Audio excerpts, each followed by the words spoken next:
How's it hang, everybody? Welcome back to Tag Team, the Pokemon Trading Card Game's premier podcasting trio.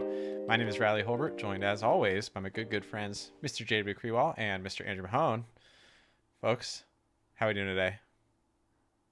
Another day, another horrible New Jersey story for you guys. I was telling you about this before the cast, Riley, but you know how the real IDs are coming up?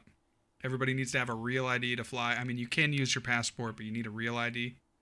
Well, we had a real ID in Ohio. We came here. We tried to get a new license. They gave us a regular license instead of a real ID license, and so now we're trying to fix that. And there are no appointments available for a real ID license. It's horrible. You got to keep that we thing can't on even you. walk in. We can't even passport, walk in. That is. Maybe you should leave. Maybe I will. Bring me home to Cleveland. I'm saying. Bring me home to Cleveland. Yep.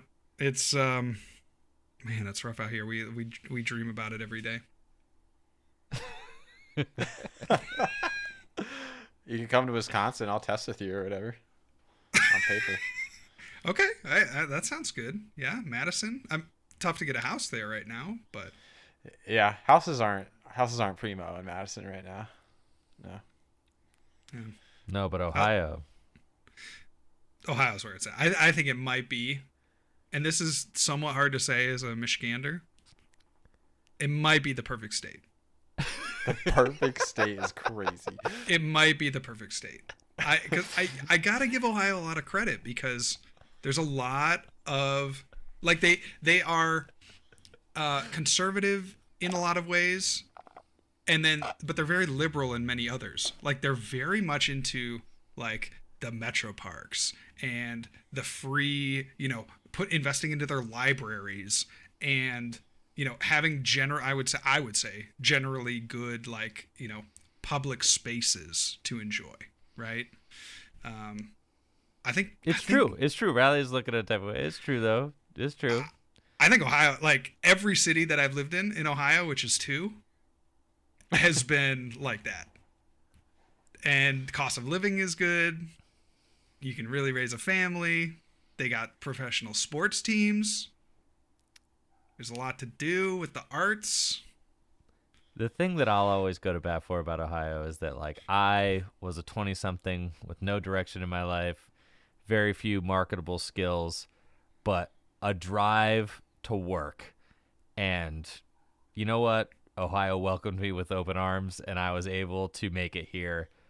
When I started working here in Ohio in 2015 or so, I was making like $28,000 a year, and I could live here. I could rent an apartment, and I could live, and that was crazy. I mean, I was making $44,000 in Maryland, teaching and also valeting cars on the side, and could not afford to like live in an apartment, working 2 jobs there. So like I took a huge pay cut and like moved up to Ohio, but like could live. So like so that kind of like formulated my opinion about. And I grew up in Maryland, so like what radicalized you? I have love for Maryland. I do enjoy visiting, but like Ohio though, yeah, Ohio took care of me. Nothing like it, bro. Nothing like it. Give me a good Ohio every day of the week. Yeah, I'm an Ohio truther now. Give me a tall, cold glass of Ohio. For sure. I mean, I don't have beef with Ohio. Ohio's a great place to live. I lived there for like 12 years of my life or something. Like Ohio's great. Yeah, no beef whatsoever. I don't know if it's squarely the best state in the union either. Like really, there's probably like a middle ground. There are some things that are lacking. Its education Your dollar goes a long systems way. are not the best, particularly for housing. The what?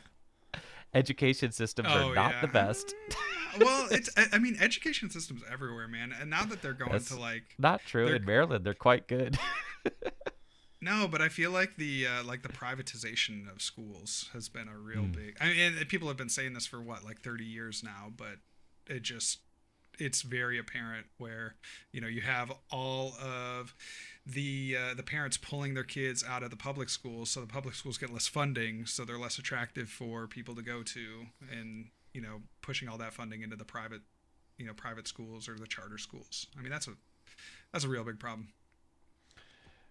Yeah, I mean, I don't want to get into all the social political stuff, but also there's plenty of states that are like cutting in themselves for their schools and cutting regulations and things. So it's a kind of a nationwide issue.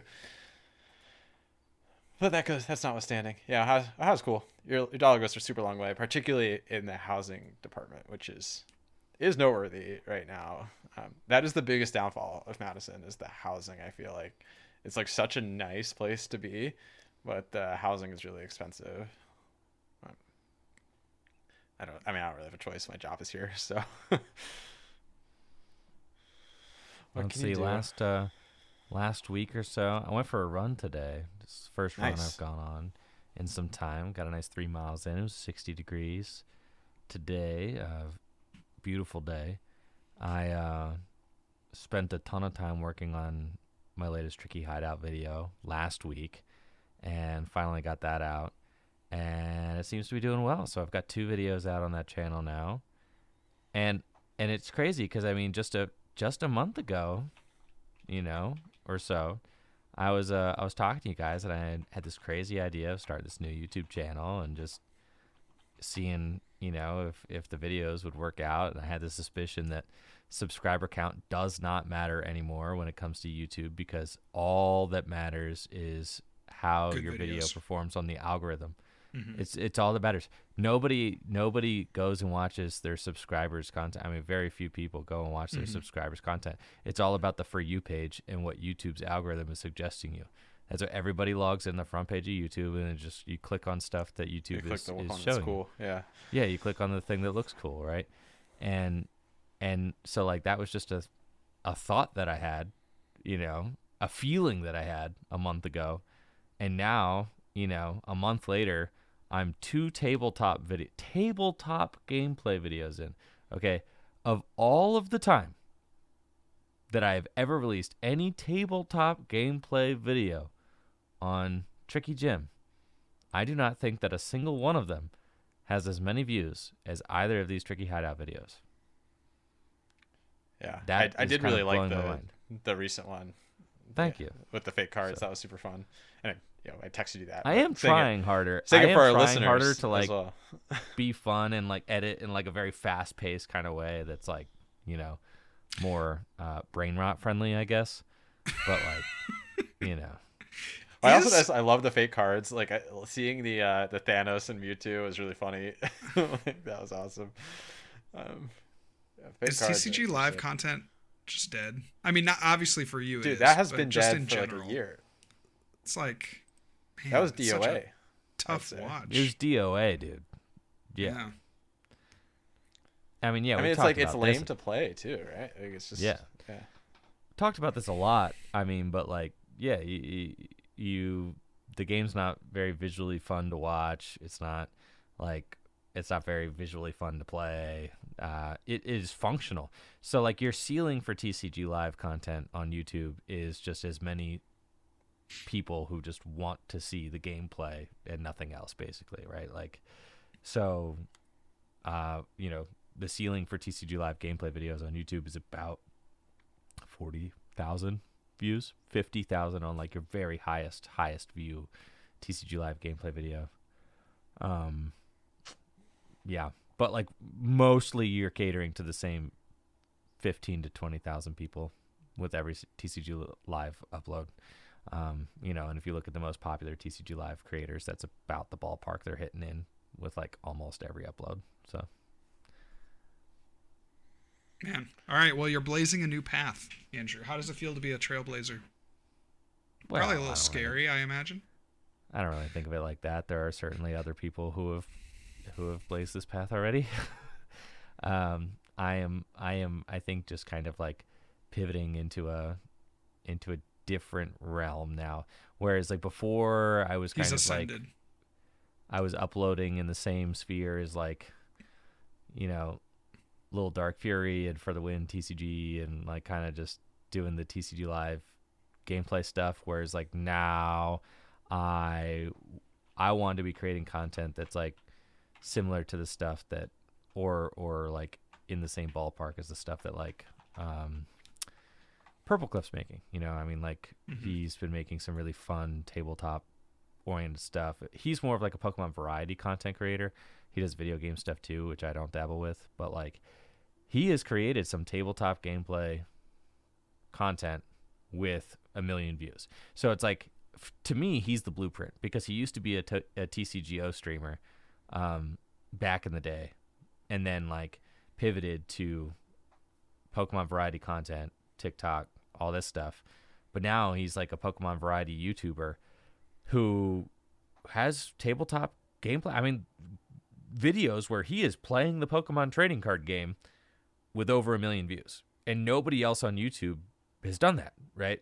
And certainly not a single TCG Live or TCGO gameplay video has like that many views.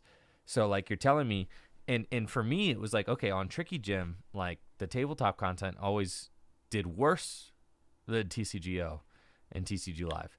So it's like, okay, but the very high end tabletop has higher potential. So I was like, so I had to, it was like a moment of reflection. I was like, what am I doing wrong? Like what can I do? Because I'm passionate about the tabletop stuff. And I like alternate formats, and I like goofing around, and I like having fun, and I like being silly. So I was like, and I'm retired from grinding for Worlds, so I don't give a crap about that stuff anymore. So like, what's holding me back from just like, from doing the things that I need to do to like have successful tabletop videos? What's holding me back? So like I took like a kind of a candid look at it and was like, I just need to show people in a way that is like modern and makes sense how much fun like just goofing around with Pokemon cards can be. So like, and so like that's been like my new goal as a content creator, is like, let's strip all the bullcrap away. Let's have fun.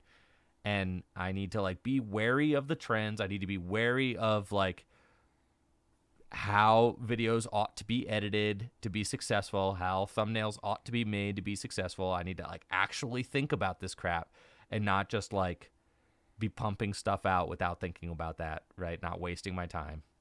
And it's worked, but it's always scary because you're like, there's no rule book on it. You can't be like, how to make a successful video on YouTube, how to make a successful Pokemon video on YouTube. There's no guideline. You just have, you know what I mean? Like, and I feel like and I know I'm rambling at this point, but like with the Pokemon stuff, like if you just do the same stuff forever, you eventually just fall off into obscurity. Like even if you look at TCG Radio's YouTube channel, right? Look at PTCG Radio, like Ross, right? He uploads like 3 videos a day, but like his videos don't get it.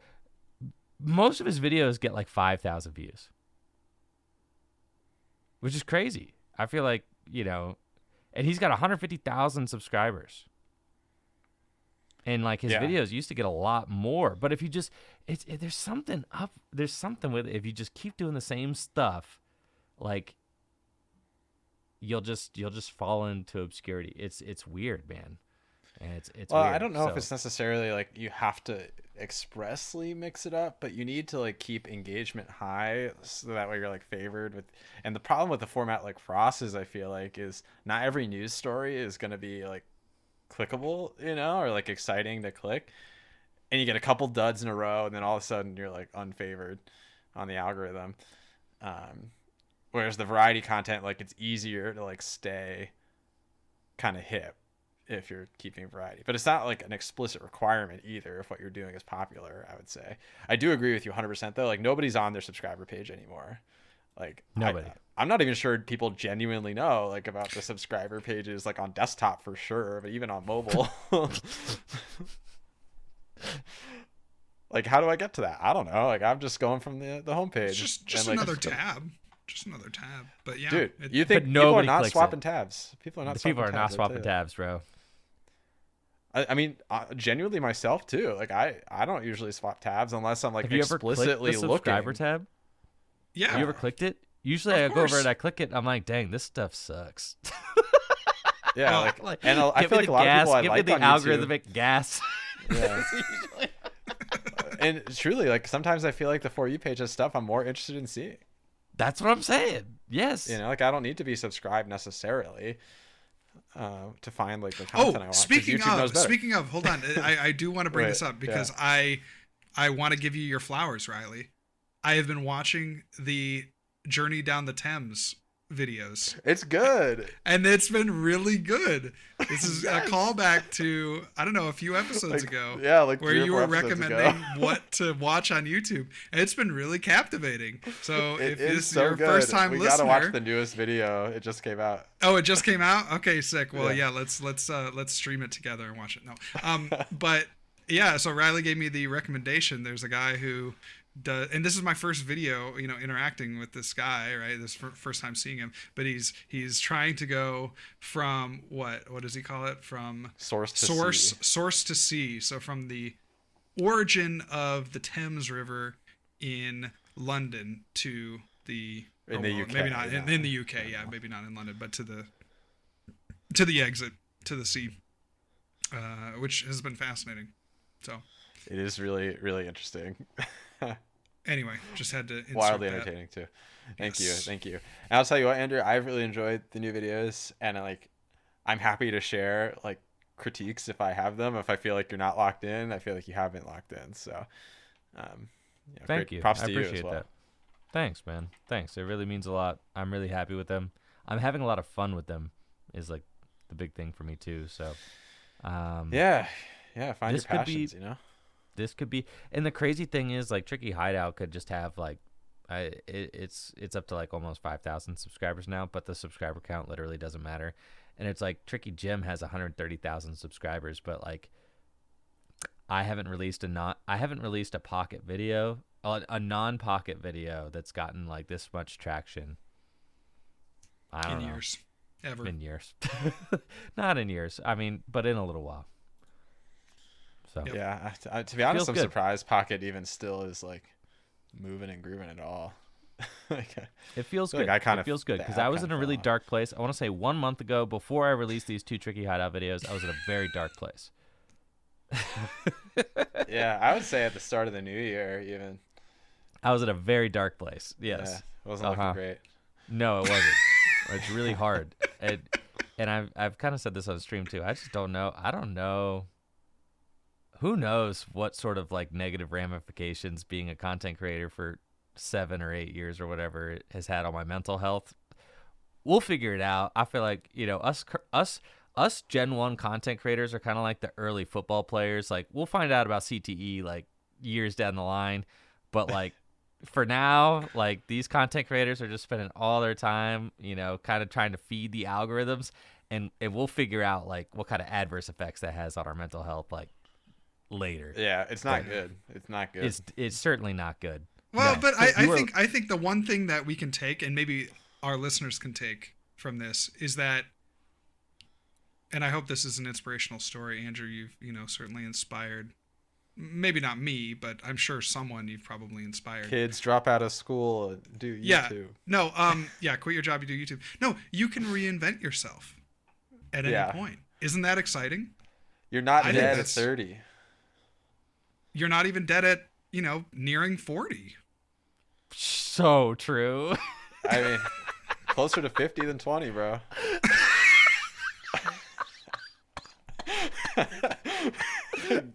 Definitely got it with that one. No, that actually has been one of the most exciting things. As frustrating as it was, I would say like 6 weeks ago, when like I was like, I have this YouTube channel that I've spent so much time working on, 129,000 subscribers, like, but I can't seem to like break through and like get something to stick or work or whatever, or like I just feel like every video that I'm making just pales in comparison to where I was 3 years ago, right? Or everything that I'm making pales in comparison to where I was 4 years ago. That's such a dark place to be from a creative person standpoint, and it's like it just makes you want to give up, makes you want to throw in the towel, and to be able to just be like, oh, well, and then I start thinking like, okay, well, all right, what if you starting over is such a you don't want to start over. Like, why would I start over? I've got like 7 years worth of work here, man. There's literally 1,400 videos on the Tricky Jim YouTube channel. Why in the world would I ever start over, right? But like being able to just kind of like cut the cord and let it go, just be like, okay, well, I as a creative person and as a creator, I am not that YouTube channel. I actually have more to offer than what is there, and like YouTube has tweaked their algorithms in a way that like literally anybody could just start a YouTube channel, and if you have the chops and you have the inspiration, you could make it. And that's kind of like, it's kind of encouraging in a way, right? Kids that like drop if you out just of want to school. go for it, you could. Yeah. That's right. I feel like No, I feel like 5 years ago that wasn't necessarily the case, but it is more now than it was. Well, and I think I've noticed this too, because, well, and just, this is a personal anecdote, but I feel like it bears, it reflects something about the platform, is that I'm seeing more and more, just like authentic content, just like, people talking into a camera, people, relatively low editing, and just more, I don't know, more realistic content, if that makes sense. Lower budget, I guess. Kind of going back to your point of like, having the chops and like anyone can do this. I mean, yeah, I personally feel that way, where I'm getting a lot of these kind of lifestyle videos where it's just an individual and a camera. That stuff And is really, very it's just popular on YouTube right now as well. It's like there's the two different sides of the meta. There's the brain rot meta, and then there's the anti-brain rot meta, where, yeah. That's what I was going to say, is like there's kind of both sides of that coin. But honestly, like people can pick up either of those. And it's almost like, I almost feel like short form content kind of reinvigorated these like longer form styles like YouTube, because they keyed into some of those trends of just people being like their genuine self, whether that's like super on the brain rot end and being genuinely like ridiculous and silly, or like super on the opposite end and being like upfront and like low budget, low to the ground. Because TikTok also is like good for that kind of stuff too, right? Like just I'm gonna film on my phone and post a TikTok and hope and maybe it'll get 1 million views, So yeah, it's interesting. It's interesting how it all plays out. And I do like the takeaway though, Andrew, that it's never too late to like reinvent yourself. And I think that's true like across the board, like I know folks who have like gone to med school like in their 30s and 40s and like decide to become a doctor, like those things are real and they happen to do. Your life doesn't end. I feel like the young people these days, and I said like I'm not even that old, but like people in their 20s and earlier like think their life ends as soon as they cross over to 30, and it's like, maybe it's easy to say when I'm almost 30 myself, but like really it doesn't. Like your life just carries on, and there's I sure hope plenty more it years doesn't. left. Yeah, literally. I still got bills to pay. Otherwise, my dog. clock's ticking, man. Like I'm doomed if life ends at 30.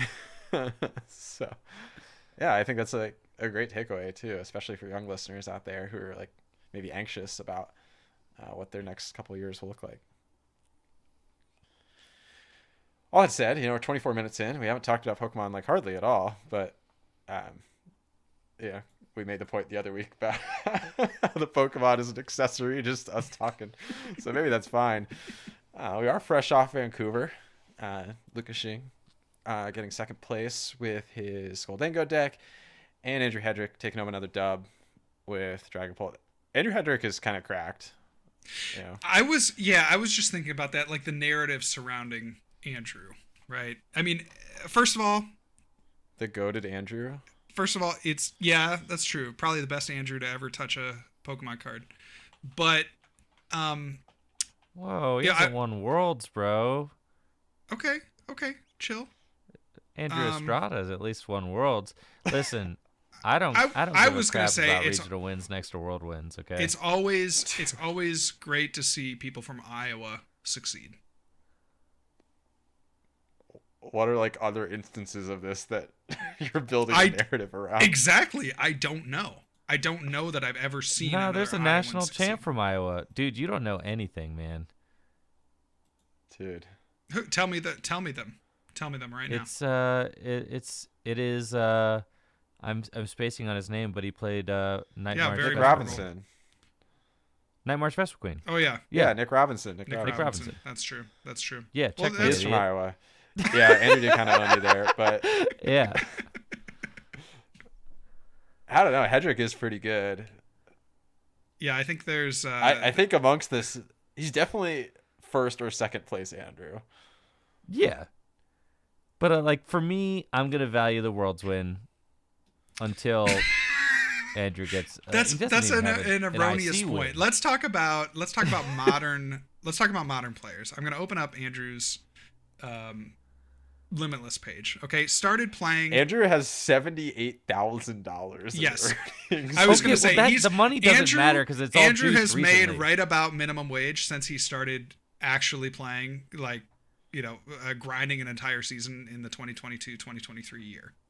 Right? He's made just about minimum wage over the course of the 2 You get taxed harder on this stuff than you do on. Absolutely. No, and then but then you also get, Probably I less don't than know. minimum wage if you take into account how much he probably plays Pokemon. Yeah, but he's also like going to school and stuff. Like he's kind of chilling, you know. It's true. It's true. One of Like the making any money playing Pokemon while you're like in college is the dream. You know. let alone Also, Andrew Estrada has $78,000. won more than that with one Worlds win than he has in his entire career. So But you don't know that though.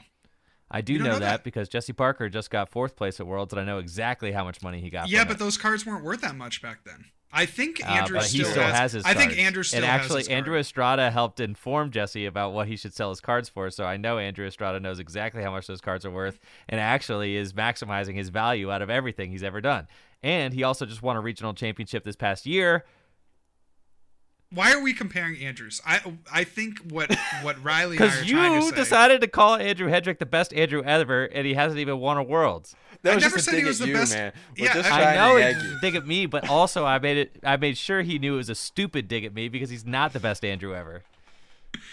Look, all we know I is never you're not even first said the or best second. Andrew ever. I just said the best literally Andrew did. ever. No, I said the best Andrew. I'm going to fact check you. I'm going to go back and I'm going to play the recording. I said the best Andrew to ever touch Pokemon cards. Yes, and I'm saying What? Andrew Estrada is the superior Andrew. Well, I'm not saying the best Andrew ever. I'm saying the best Andrew to Ever touch a cards. Pokemon card. That's Yeah. literally what we're talking about. Yeah, but not ever. Not of That's all what time. we're talking about. We're I don't talking know. about What is going on? It's so insane. Well, like who's the best Andrew ever? That's a different debate. Like the best Andrew ever, whoever To lived. ever Andrew. To ever Andrew. That's yeah, like probably a the different. Well, I don't the think apostle, any of the Pokemon apostle, players bro. are in Yeah, contention the for the apostle best. for sure. The fisherman. Yeah. Anyways, Carry on. yeah, you got checkmated for sure, and I'm willing to drop it. Okay, now. Andrew wins. Andrew wins. Hey, just everyone. Riley, can you just say Andrew wins so that he can feel good and we can move past this? I already feel good. I don't need any more reaffirmation. I mean, I think know Andrew that has like owned firmly you. established his win over you in this situation, and your defense was frankly weak as a intermediary here. Planted the flag. All right. I digress. Anyway, Andrew, let's take a look. 4 regional wins. This is number 4 for him. A couple in the 2022-2023 season with the Lugia deck, and then had, of course, the Dialga in Indianapolis. That was a bit of a head scratcher, gotta say. But then, of course, Dragon Ball Dusknoir, a very fascinating finals match over Lucas Xing. Went down the first game and then rallied back to win 2 in a row. Take the crown home. Second game was not looking very good for him. Started that Luminion. Was looking pretty hairy there for a minute. But ended up rallying back and taking the win. Well, I think that's like really the sell too of the Dragon Ball Dusknoir deck, right? Is that you can piece together these really crazy like turns and multi-prize situations It's a deck that really super heavily rewards high investment as well, and I think Andrew is like a great example of that paying off, because he's a guy that invests really heavily in all the decks that he plays, so it's a natural fit for him. There's not too many more tournaments rather in this format, so I don't think we need to like linger crazy long on the meta implications of this. It was entertaining to watch. There was a lot of really good stream games, so if you didn't check it out and you're interested, would recommend checking out a few of the rounds. There were lots of cool stuff going on. But I do just want to bring up one storyline, and this is going to be buried. No one's going to really bring this up, but this is a very I find this very interesting as a parent. So 14th place, Ramiro Galindo. I don't know if that name is familiar, but his son is absolutely destroying in the juniors division, Jose Cruz. That name hopefully is familiar because he has been just absolutely like started last year, a year and a half ago, like not very long ago they started in the game, and Jose has just been tearing it up, and and doing this alongside his dad. This is his best finish, Ramiro's best finish, and that's something kind of cool for any parents out there, being able to kind of go have something like you're doing a hobby with your child. They're obviously, you want to see them succeed, but then you get a little bit of success as well. So congratulations to them both. Just a nice tournament result. That's nice. Yeah, thanks for sharing that, JW. Thank you. I guess other quick takeaways. Goldango was kind of the main character, it felt like, of the weekend in terms of archetypes. We did see Li Bui bring Roaring Moon to a top 4 finish, which I don't think many people had on their bingo cards. I think those are the big things. So Goldango, super popular and did overall very well in the final standings, but Dragapult ultimately taking it home despite challenges along the way for Andrew Hedrick. Folks, we are so close at this point to our rotation, so I thought it might be fun if we do a little bit of retrospective. And JW, this is actually your idea that I'm taking credit for, and highlight some of the best V-stars and make our case for the number one best and perhaps also the most fondly remembered. Maybe those are separate V-stars. What do you think? Maybe one of each? The V-star that you think is objectively the best and the V-star that you'll remember the most fondly? That's interesting. All right, well, I'll take the lead here. I'm excited about this topic. I think that the best V-star that they've ever printed was Palkia V-Star. I think Palkia V-Star was a fantastic card, very balanced, and one of the most broken V-Stars ever printed. It was obviously very balanced and one of the most broken. Is so crazy. Very balanced and one of the most because I only say that because you look at the lifespan. Thank you, Riley. You look at the lifespan of the card.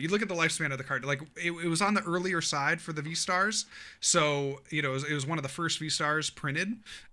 So in those early formats, it was extremely dominant, and then it moved into more of like a supporter role, right, where you were using it to facilitate other combos, predominantly like using it to facilitate, Radiant Greninja plays or Chen Pao plays or something like that, right? So it moved from this like very oppressive card in the early, in the early release to a very like balanced, kind of middle of the road, right? But we will never see, I don't think, we will never see another page like the regional championships in Melbourne in 2022 with 8 just you wait, man. Just you wait for creatures to cook. 8 Palkia decks in the top 8. Unbelievable stuff. That's Australia, dude. What are you talking about, bro?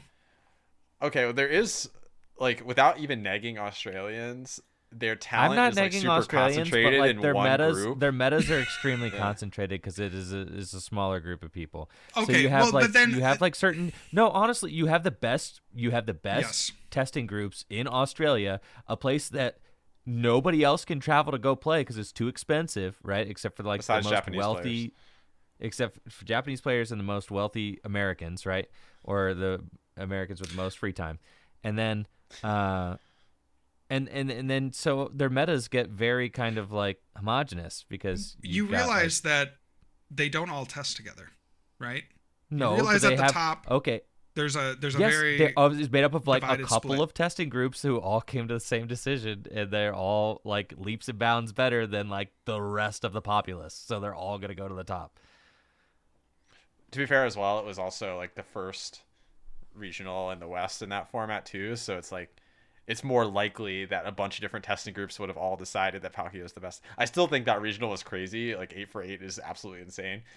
But I think the only place it probably could have happened in the West was Australia. 100%. I will also. I think both can be true. Well, I'm also going to follow that up, right? Because that's Yes, a pretty, yes. obviously, there's going to be some weaknesses with just that argument. But if we go on to the World Championships of that year and we look at, certainly the top 8, 4 of the top 8 were Palkia decks, and the other 3 of the remaining decks were direct counters with the Arceus Pikachu. Right. So I think, realistically, the only way that Palkia was not winning in London in 2022 was if there was like a lightning based deck to challenge it. And, certainly that's what happened. And that's how the tournament played out. The big star of the show is Flying Pikachu VMAX in that Arceus deck. But, insane showing at Worlds. Yeah, I'm looking here. Obviously Cal finished 9th there. That was ASIM cut for that World Championships. And then you had 4 of the top 8, Palkia and Teleon, and littered throughout the rest of the final tournament standings. So just a great Worlds deck as well. So JW, is Palkia both your pick for like the best VStar and the one you'll remember most fondly, like in one package? I think the VStar that I'll remember the most fondly is probably... it's probably got to be Lugia. Okay. Right? That is a crazy answer to that question, too. That is a crazy answer. Yeah, dude. Dude, I'm gonna let it play out though. All right, go ahead. I don't know. It's just, it gives you, I feel like it gives you the most to remember, right? Like whether things go really well or things go really poorly, like you're always going to remember the games that you play with Lugia, right? Like I am always going to remember the premonition. Right, Riley? Like, I am always going to remember the night before Arlington Regionals. You fondly remember that? No, I never said fondly. I said I am always going to remember that. Yeah. I guess the question was fondly remember, but okay. In any case, the most memorable V-Star for me is Lugia because of the premonition. So the night before Arlington Regionals, you... Andrew and Riley, you both did extremely well. Riley, you got a top 8 there, and obviously beating out Andrew to get that spot. But the premonition the night before, I'm like, okay, man, I can't wait to play Lugia. It's the most broken deck. The only thing I'm really worried about, I'm like, oh shoot, I'm gonna play against like Wheezing all day. And sure enough, 2 of my first 3 rounds, Wheezing decks, bro. Like Wheezing crushing hammers and like just degenerate stuff. Yeah. And so anyway, very memorable tournament. Yeah, that's for nasty me. for sure. All right, I got some hot takes for you to counter yours, JW. I'm gonna take 2 cards for what I think are the best because I think one might be correct, but it's probably not the spirit of the question. What I think is actually probably the best V-Star is for Sealstone. The insane impact that card has had over its lifespan is just ridiculous. And the fact you don't have to evolve it, right? Like it just turns your basic Vs into half an Arceus, which is like a worthy trade. So I think Forest Sealstone might actually be the best answer to that question. Like V-Star, but it's not a V-Star power. No, well that's what I'm saying. Like okay. that's not the spirit of the question, so I'm gonna shove that to the side. I think Lugia is the best one for sure. It had the most staying power for the most duration of time, and its power ceiling was way higher than Palkia's power ceiling, or Arceus's, or Giratina's, which I think are like the big contenders for the best ones. Lugia's lifetime earnings are like ridiculously high. Way blows Palkia out of the water, even in spite of that Worlds. Lugia didn't have like a Worlds format in its heyday. It certainly would have completely ran the tables if it did, I think. Like a pre-rotation Lugia, imagine that at a World Championship. Like every single player would be playing Lugia or like Mewpath at a World At like the that. time when you had like the Aurora energy and the powerful colorless, like Arlington.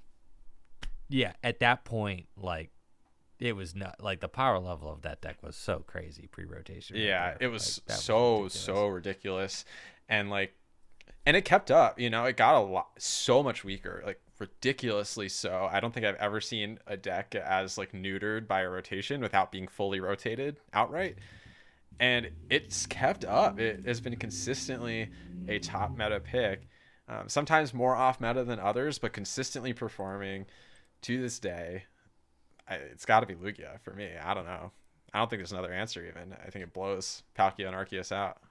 Yeah, dude, it's Lugia. I'm with you, Riley. I respect the Palkia nod, and it's nice that you said Palkia so that we're not all three just like Lugia.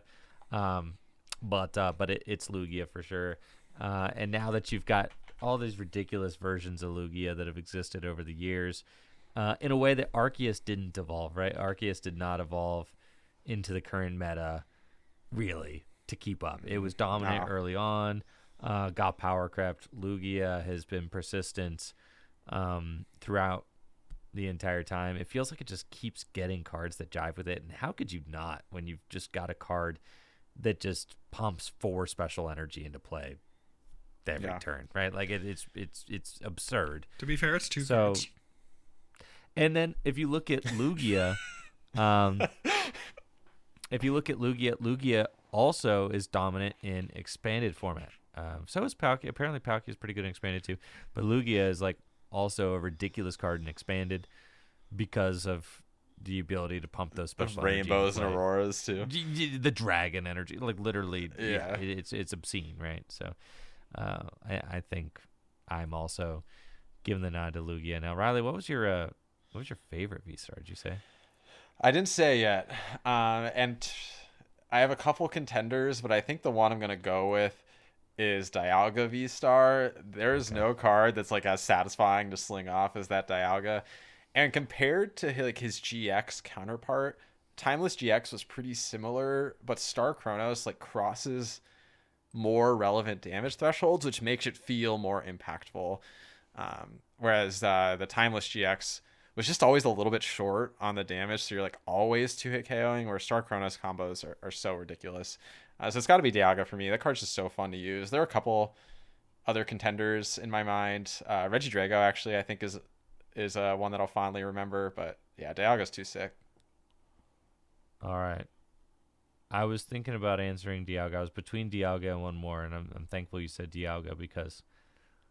And also, Andrew Hedrick beat me with Dialga in top 8 of Indy, so... Yeah, screw that card, screw man. Dialga. Yeah. All right, for me, it's Whimsicott V-Star, dude. Yeah. Whimsicott V-Star, Yeah. second place, EUIC, Frank Persick. Okay, everybody loves to forget about Whimsicott V-Star. Riley, you top 8'd a regional. No, I top 16. You top 16. You were close to top 8ing a regional with Whimsicott V-Star. Yes, I ran this deck as well that tournament, not to nearly as much success. But it was cool. Talk about cards that were actually balanced. Whimsicott V-Star was the definition of balance. The card was barely good enough to see play. That's a good answer. I like that one. And it was just it was like, Whimsicott. It's fun, Yep. You don't see a lot silly of little Whimsicotts. guy. Yeah. Yeah. I like it when the cards are the silly little guys and not the like the most badass Pokemon of all time. For sure. I looked through all the V-Stars and I was like, actually, I can't stand a single one of these idiots. And then Whimsicott showed up and I was like, oh, yeah, That's my You know what I number. realized too as I was kind of scrolling through them is like in general, I feel like the ability based V-Star powers just completely blew the attacks out of the water. There were some attacks that were fine, but just like the abilities in general were just better. And the reason I think that is, because I was trying to think about why that is attacks are already so good right now that you need to have like a skip the turn level effect for an attack V star to be worth it. Otherwise, you can knock out your opponent's Pokemon with like some other attack, you know. Like So you got to Raging have like Bolt the already crazy one hit ability. KOs. Dragapult already does 260 damage snipe. Like, what are you doing with an attack that's better than that? Well, exactly, You right? have to Like, skip a turn. right. So you might as well play an ability where you can use that crazy Right. ability and then use the crazy attack. You Right. know. So I liked the mix up versus the GX attacks, like having both options, but it Mhm. feels like they weren't like They weren't balanced against balanced each other. enough. Yeah. Yeah, Yeah. I'm with you. So That was fun. That was interesting. Um, do we want to talk then about the future of the game? Some of the cards that are coming down the pipe. Oh yeah. let's get to it. I know, Andrew, you've been hyped. I mean, you're always about the kind of future format and the newest releases, and there's a lot to discuss from what is being called Heat Wave Arena. What is being called? What is called Heat Wave Arena? Newest set to be revealed in Japan. Looking pretty spicy. Yes, sir. All 63 cards from Heatwave Arena have been the main set cards from Heatwave Arena have been revealed now, and they are out in Japan next Friday, March 14th. This Friday, March 14th. Excuse me, I'm reading an article from last week, and they are going to be combined with the Glory of Team Rocket set to make up our Destined Rivals set, which will be our next set that comes out after Journey Together, also featuring the the owner's Pokemon. Now, as a little aside, I did also hear that that the megas are going to be part of a new block. I think I read some reporting. That makes sense. It's a whole new mega block. Yeah. So like the Scarlet and Violet block is ending soon. Oh, like a Are Yes. Like you talking Scarlet like and so? Violet It's is like going to ending, be and they're starting a new block for I Legends block EA. or something? They're starting a new it's no longer going to be like Scarlet and Scarlet and Violet. Violet base. It's like Yeah, ZA base. it's going to be ZA base basically, and that the megas are going to be part of a ZA base. So that is actually kind of interesting and new Oh, that is interesting. development because we've never done like a block based off of a non-main series game.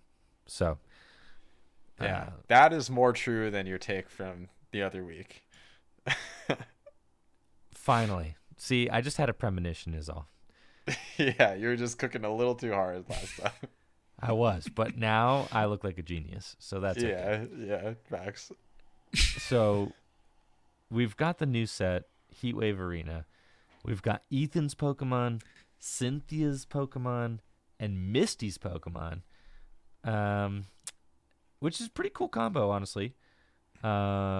Cynthia's Pokemon, obviously very popular. This set has been like selling out. The booster boxes are selling for over $100 a pop now. Oh my gosh! Yes, dude. Which is nuts because it's a they Japanese MSRP set, for like 45. dude. Yes, They I MSRP know. for like $45. Oh Yes. my gosh! Yes. We're Yeah, so MSRP for these so cards is cooked. $45 a box. I actually am for the first time in years, I'm actually skipping ordering these because So how are you gonna play with it's them? over $100. I'm gonna order singles. Over $100. Over $100 a booster box just because people want Cynthia cards. Like, I'm good, dude. Like, I get it's got to be for the Cynthia cards, right? Like, I'm Probably, good, yeah. man. I'm good. Now there are, quite a few notable cards to talk about here, but I think like kind of, the reason behind the price, I suspect has to be Cynthia, And Cynthia's poster Pokemon is the or marquee Pokemon is the Cynthia's Garchomp EX. It's got 330 hit points, free retreats, and 2 attacks. First attack, Corkscrew Dive, does 100 damage, and you can draw cards, and so you have 6 in your hand. And then Dragon Blaster costs 2 fighting and does 260 damage. And you have to discard all energy from this Pokemon. Now, there's also a tool, Cynthia's Power Weight, that you can attach to your Cynthia's Pokemon. It gives your Cynthia's Pokemon plus 70 hit points. So this, in some ways, is kind of like your first, I don't know, it feels like your first 400 hit point Pokemon. I know there are technically ways, okay, before you're like, well, with a hero's cape, nah, nah, nah, nah, nah. Okay, this is a non-A-spec 400 hit point Pokemon, okay? And you could have up to 4 of them in your deck. And then there's also Cynthia's Roserade, which increases the attack damage of your Cynthia's Pokemon by 30. So that's kind of the 1-2 punch that the Cynthia's deck is packing here, which, so your Garchomp could, fighting Pokemon, low energy costs, free retreat, 330, base health, boosted up to 400, lost vacuum, rotated, right? Yep. It did. Yes. Yeah, there's jamming there's tower. jamming tower. That's the only tool. There's jamming tower, but jamming tower is it, and and can do up to, if you got a couple of glory tier abilities in play, then your Garchomp can swing for over 300 damage. Cool. I mean, seems good. I don't know. Seems. The problem is always setting up appropriate. all of those stage 1s Gabite. to boost your damage. Well, I'm so glad you mentioned, because Gabite has the Champion's Call ability, which says once during your turn you can search your deck for a Cynthia's Pokemon and put it into your hand. Dude, we've had Gabites that look eerily similar to this before. Wait. Hold on. No. Yeah, now as you're saying this, Riley, This is Garchomp Altaria. Yeah. This is Fluffy Chomp. Yeah. This is literally Fluffy Chomp. This is Fluffy Chomp all over again. Yep. Except the format's way stronger. That deck, for those of you that don't know, Altaria was like the Roserade. It did plus 20 for your Dragon Pokemon. And then the Garchomp had roughly similar attacks. 160 hit points. Yeah, It did 160 60 for 1 or 100 for 2. Yes, exactly. So roughly, ratio-wise, roughly the same. And that deck was so hyped coming into that set and completely flopped. I don't know that there was a major tournament that deck got top 4. Certainly top 4. I don't think it got top 4. Roscoff and day 2 to regional with it, I think. Yeah, well, right. We're talking about it in day 2s. It did not perform. No, it did not actually do about it anything. getting No, absolutely not. For a deck that had, seemingly so much synergy, you had the Gabite with the Dragon Call. You could search out all these Pokemon. There is one upgrade, and that's the Gabite can search out Roselia, whereas Gabite could not search out Swablu. Facts. That's true. Okay, so we're better. I've got another way. upgrade for you here. Okay. Okay, guys. I've got another upgrade for you. The Garchomp in question from Dragons Exalted, okay, had 140 hit points, and this one has 330. It's almost 200 that's just more. the state of the game. Though that Garchomp was single prize, to be fair. Yeah, but okay. But single prize. Honestly, Pokemon a single don't prize fly. stage 2 would probably have about 140 hit points still. Literally, yeah. 330 hit points, and it's got free retreat. The old Garchomp did not have free retreat.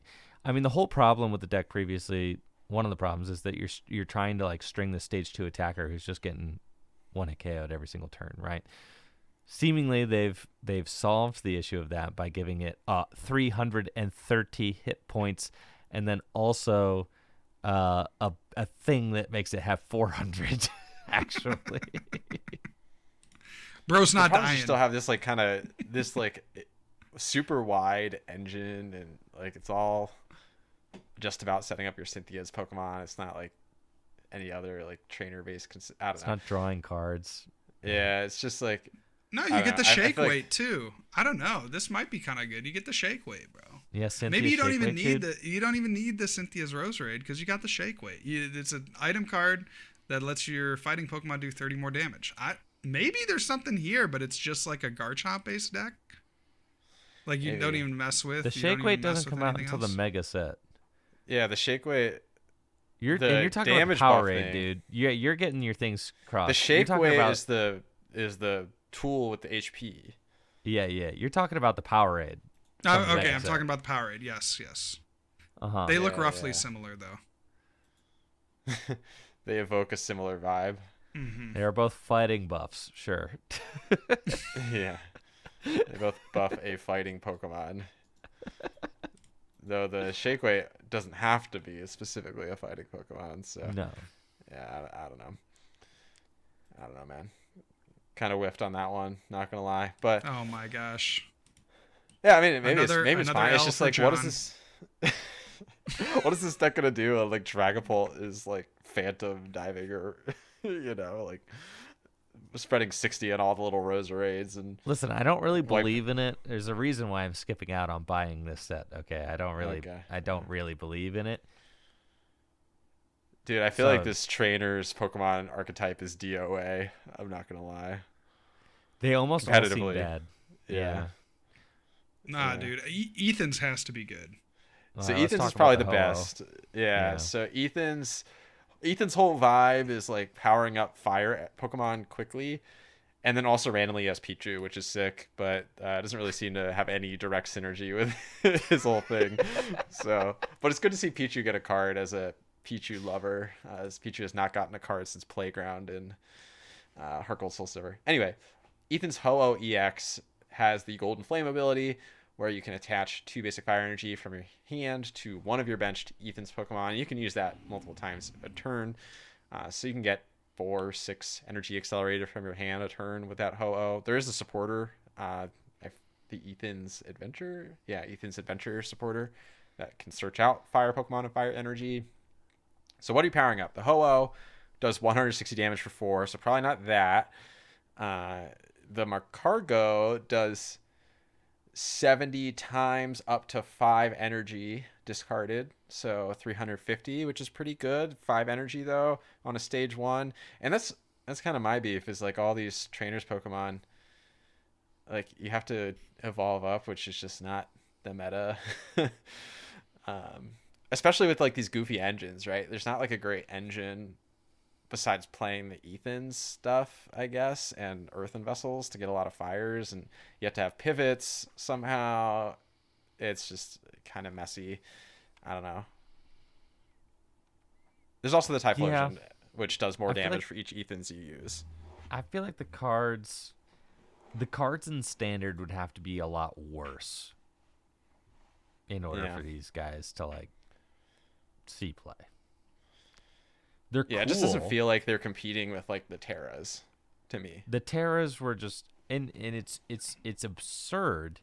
The the thing about the owner's Pokemon, this has always been my beef with the way that creatures develops the owner's Pokemon, is that they're also they only jive with each other, and then I also hate how they have to evolve from each other. Like you can't play like a Cynthia's Garchomp with a regular Garchomp or anything like that. They just don't jive with like other Pokemon within the line. Yeah, And by then, design, they're exclusionary. It Can't play a literally, like regular by design, Cyclone. they by design they inhibit deck building creativity. That's my least favorite part about them, right? And then you've got a card like Ethan's Ho-Oh, which like if Ethan's Ho-Oh didn't have the clause that it was only accelerating fire energy to Ethan's Pokemon, it would be one of the most broken energy accelerators like ever printed. But alas, it's got like an incredibly broken ability. But, like, you can only accelerate to these stinkers. I take a somewhat different take on that, because I think that these kinds of archetypes are really important for newer players, right? They're like, okay, I don't know where to start building a deck. I'm just going to collect all my Ethan's Pokemon. They look like they do something together, and I'm going to slap them all together and build this deck. I mean, we've seen this like with archetypes in the past where they're just so obvious that it's hard to miss. But I think this is the new generation's iteration of I something like guess Fusion Strike Mew, right? Like, okay, it's pretty obvious that all these cards kind of go together. We'll give you a prepackaged archetype. I think that's just what this is, in a new iteration. I guess my beef with the like at least Rapid Strike, Single Strike and Rapid Strike, like obviously constrained deck building to a certain extent as well, but they were like generally decent cards behind them. Like, I mean, Mew, we would have never guessed it. Path of the Peak was like how you'd play Mew by the end of its reign. And like early on, Urshifu didn't really play with any other Rapid Strike stuff besides the energy. It was primarily with like Jirachi and stuff. So I don't know. There's like room for creativity there. The problem I have is that the owner's Pokemon becomes like such a focal mechanic of like these two sets that we're looking at, and the cards just aren't even good enough to like justify it. Like if you're gonna have like the build your own archetype type of thing, like at least make the cards worth playing. It just feels like they're kind of wastes. I don't know. I'm with you. Yeah, they're cool. I mean, I think they're cool, unique cards. I bet you that in 5 years they'll probably be worth something because they're novel. But they also could be worth something because they were under opened because they weren't very good. So, there's who knows. There is this cool Yanmega EX. Yo, I'm kind of getting my... All right, so this is a non-owner's Pokemon. Let's take a look at this. Yeah, and it's the best one on the list. It's like literally, it probably is. I'm like, look at it. I'm like, dang, now this card could actually do something. Want to know why? Because you don't have to play it with an owner. You can play it with anything else. Yanmega EX, 280 hit points. It's got the Buzz Boost ability. Once during your turn, when this Pokemon moves from your bench to the active spot, you may search your deck for up to 3 basic grass energy and attach them to this Pokemon. All right, so what's he do? For 3 grass and a colorless, Jet Cyclone does 210 damage, and you get to move 3 energy from this Pokemon to one of your bench Pokemon. That's kind of interesting. I think this card sucks. I'm going to be straight up. I think this has nothing going for it. I think this has nothing going for it. This is just not a card that reads well to me.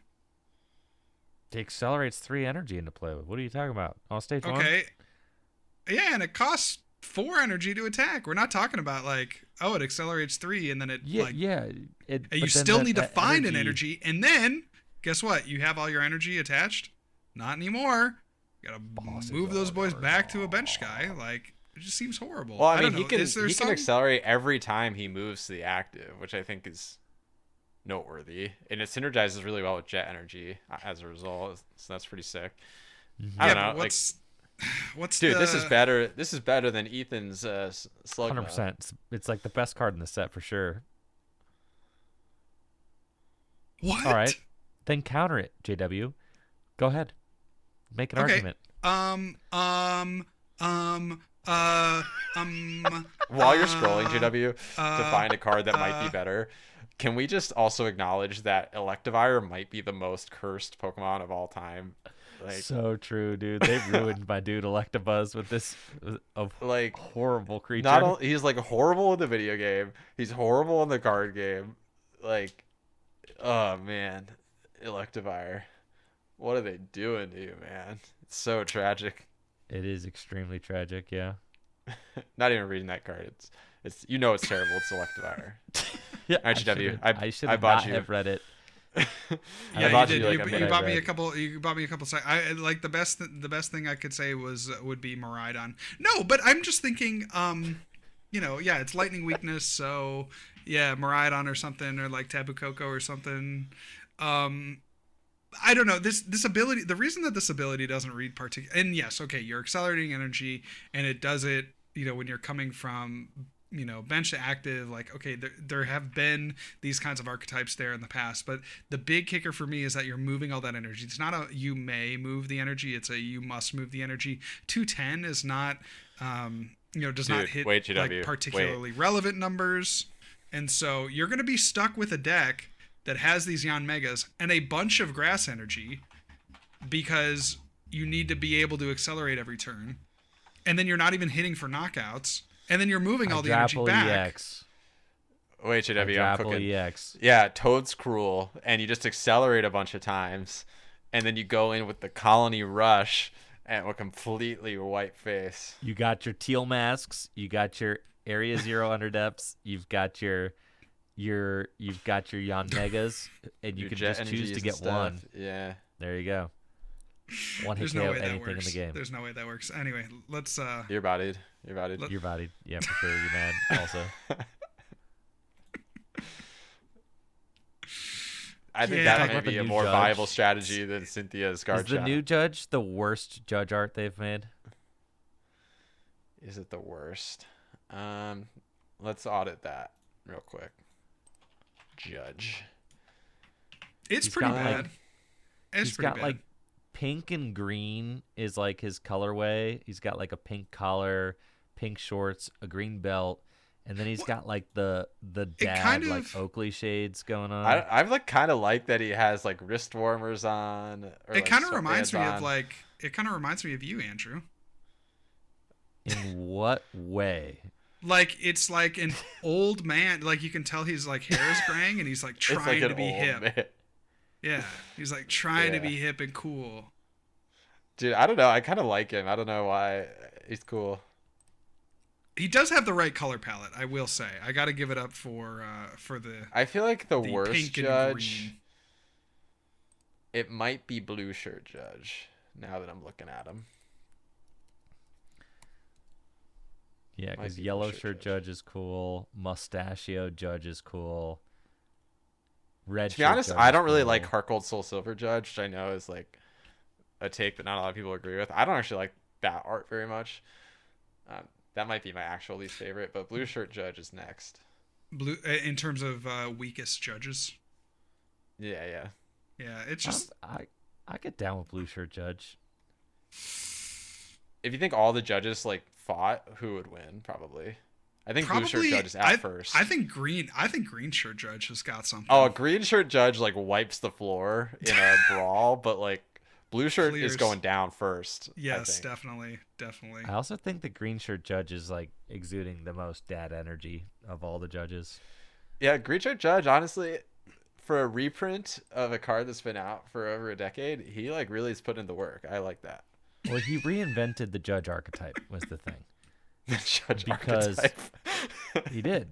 Because all the other judges are like the same kind of like black-haired Japanese guy in like 3 different colored shirts. And then except for the Heart Gold Soul Silver one, which is like kind of a little bit of Some an other outlier. dude. Yeah. But even still somewhat similar in vibe, really. I mean, just like kind of similar.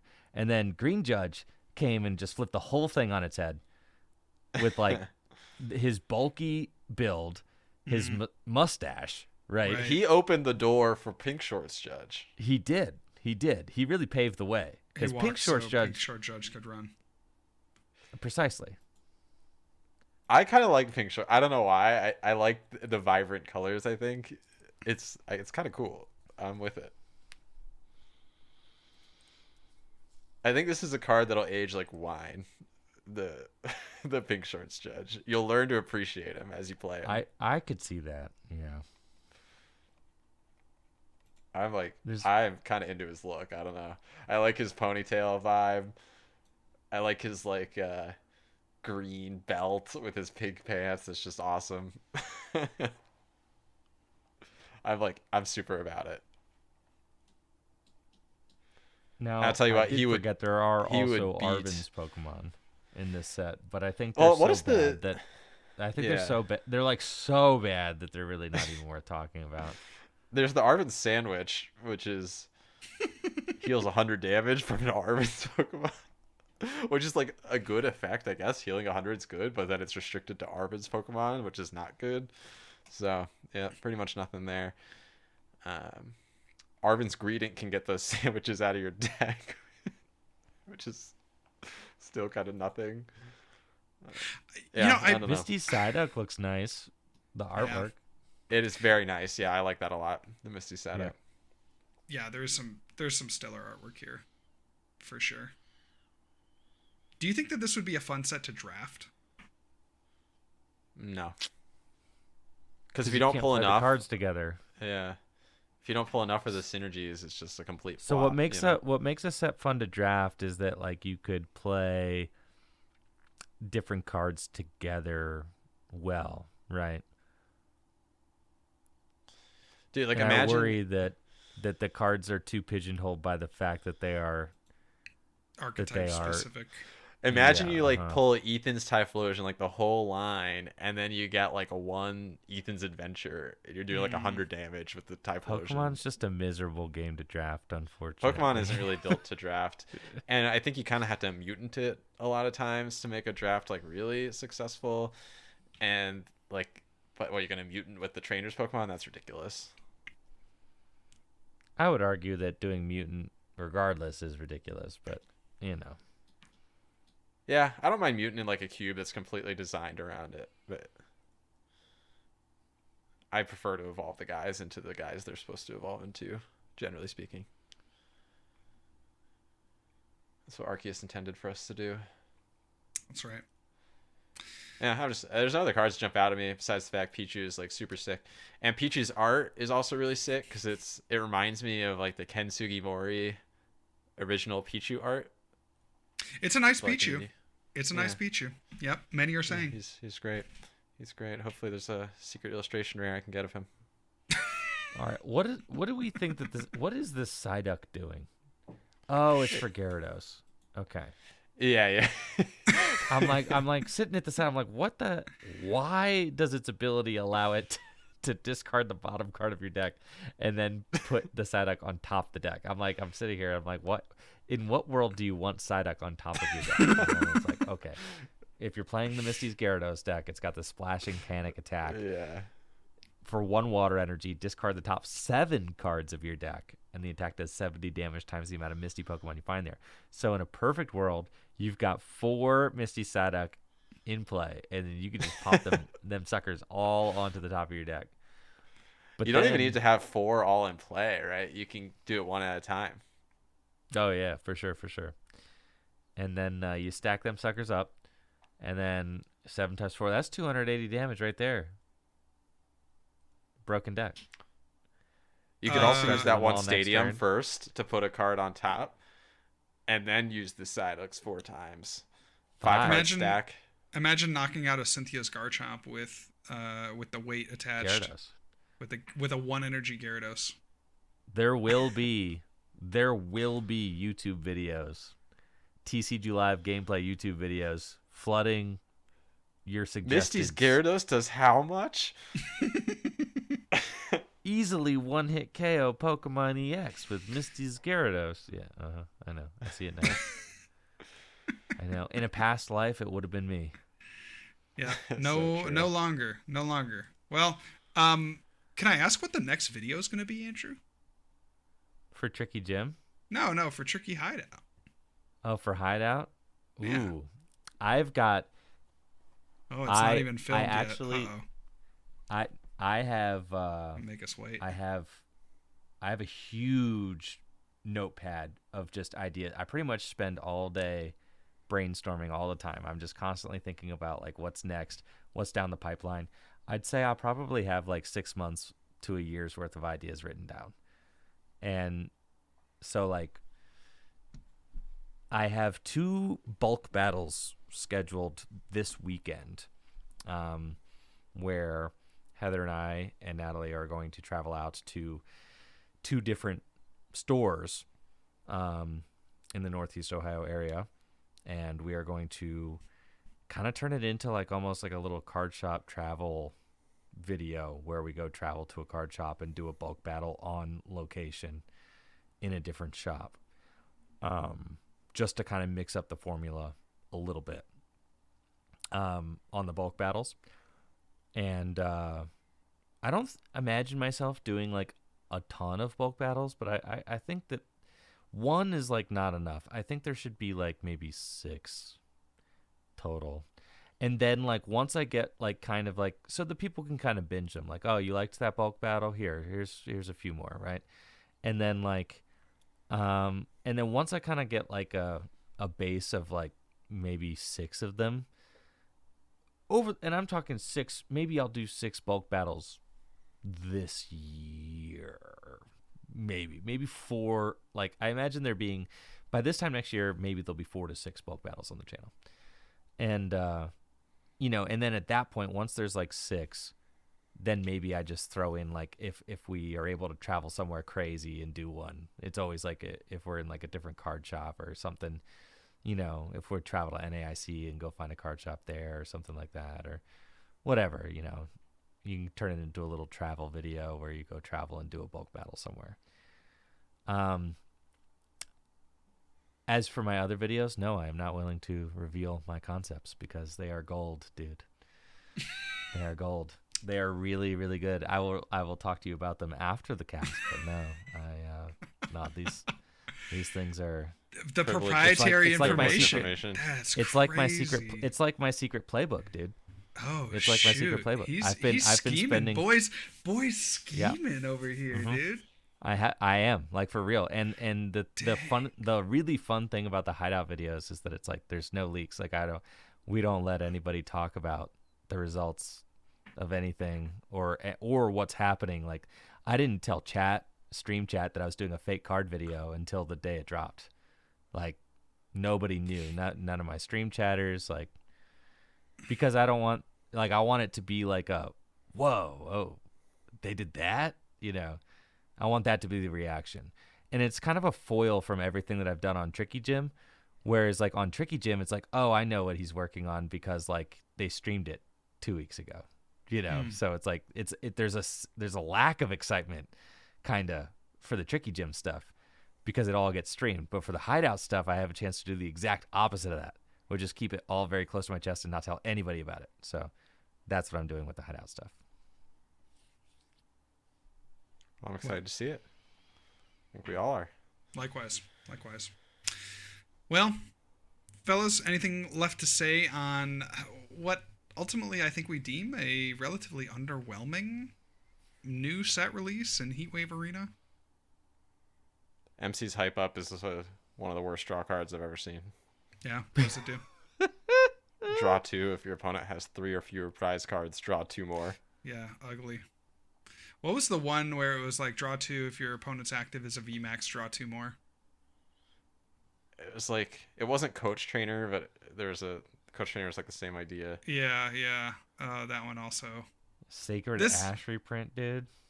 Well, Coach Trainer was actually viable in like the quad tag team decks, right? Because it was. You would always just draw the 4, but yeah, like Gardevoir and Sylveon would play the Coach Trainer. Yes. MC's Hype Up is going to be an all-star in a pre-release format. That is where you will play that card.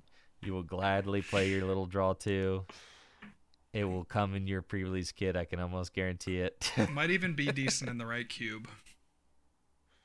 But could. All right, we're going down the MC's Hype Up rabbit hole, which means I think we've run out of things to say about the card reveals. JW, you want to carry us home, buddy?